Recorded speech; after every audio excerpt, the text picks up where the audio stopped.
Assalamu alaikum. Here we will discuss about unit number 8, forces in action. First of all, what is force?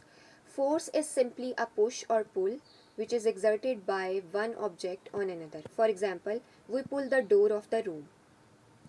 An example of push is if a one person pushing another person backwards. In both cases, push or pull, these are forces. Now we will discuss by applying force what we can do.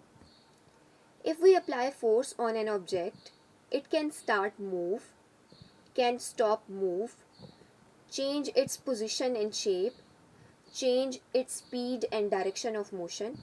There are many kinds of forces: wind forces, running water force, gravity. These are all natural forces.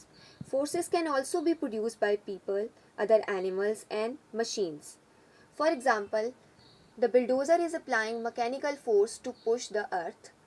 The potter is applying muscular force to the clay to change its shape. In both cases, forces are used. Now we will discuss how we can measure force.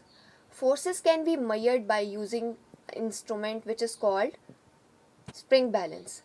The unit of force is Newton.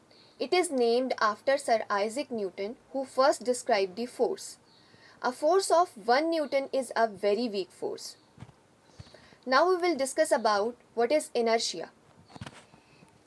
Actually, inertia is the resistance in any change in an object's movement. All objects have inertia. For example, when we are traveling in vehicle, we are moving forward with it.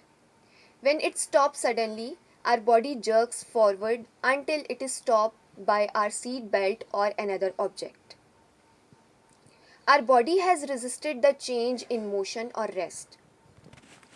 So, the definition of inertia is that an object will remain in state of motion or rest unless some force is acted on it. Thank you.